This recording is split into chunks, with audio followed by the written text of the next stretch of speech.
You know, every once in a while you're lucky enough to work with someone who you have fun with, that you're engaged with, you have a creative, collaboratively common philosophy, and it just makes for fun. And I think that that's the base of good chemistry is someone that you can really have fun with. And I had a lot of fun with Justin.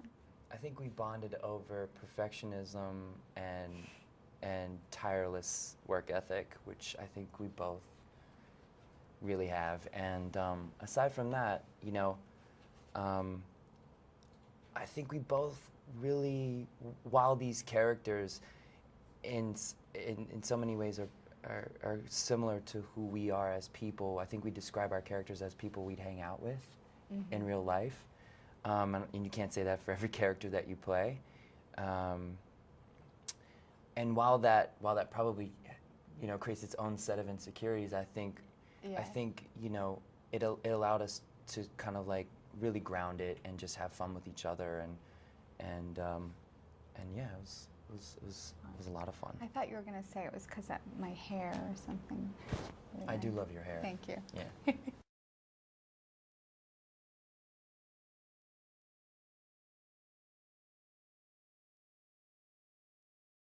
The lake scene, it wasn't that it wasn't fun. It was just cold. I think I almost got hypothermia. there was at one point, I'm like, I don't know if I'm kissing him or trying to resuscitate him. Yeah. Either way, it was not a bad job. But Amy actually saved my life in the lake scene. It's the first time I've ever been in the middle of a take, and my brain could not process what to make my body play. It was cold. It was so cold, and all I remember was her saying, "Your face is blue. Your lips are blue, and your face is blue." I was like, and she yelled for everyone to cut.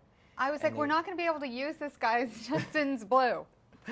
Yeah, because it's one of those scenes where you read it on paper and you just like never, a warm you summer never, night yeah, with, like the crickets and exactly warm bodies meshing in the lake. No. And you know, lucky for Amy, because I would have not liked it to be the other way around, because I would have been completely frightened for her. But I play the whole scene in the water. So to be fair, it's not that he has less of a constitution. He's in the water a lot longer than I am. But I do remember him saying that when I went and did my cannonball in, that he just couldn't wait to see my face when I came up out of the water. And I thought it was going to be this romantic, you know, kind of like Wild Things moment. You know remember how hot Denise Richards looked coming out? I was like, that was my fantasy.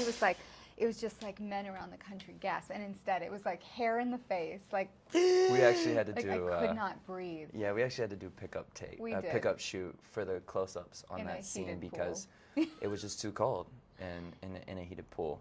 Yeah, we did the first take, and I dive into the water and It's a nice dive too. And thank you, You're thank you. welcome. Like a 9.5 or? No, I thought it was a 10. I wouldn't be that bold. And we were in like a tank they were like, go ahead, dive in the water, but you have 9 by 9, and then you're hitting a steel. There were challenges. So we finished the first take, and she goes, "Is it cold?" And I was like, "It's fine.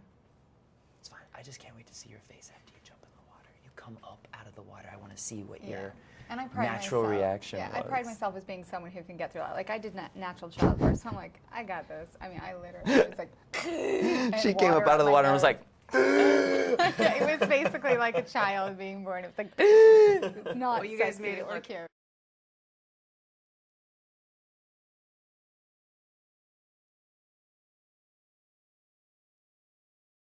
think it's just identifiable contemporary characters. With Mickey, I think a lot of women can identify with the fact, that she is someone who's really focused on her work, has a lot of ambition, and sometimes gets in the way of relationships and working through relationships with her family. And two, that she's someone who has had a rough relationship with her father. And I know just from my friends and from myself, it's a very contemporary issue that isn't addressed often in film. I think baseball is the catalyst for the relationships in this movie, but I think with any movie, it's really about people, you know. And if you're not invested in the people, it makes for a less, you know, enjoyable, you know, riveting, many other descriptives. Rewarding. Yeah, rewarding type of film, and I think we all saw this as a relationship, as relationships between people, and I think that's why it really hits home, because you don't have to know baseball to love all these characters in this movie.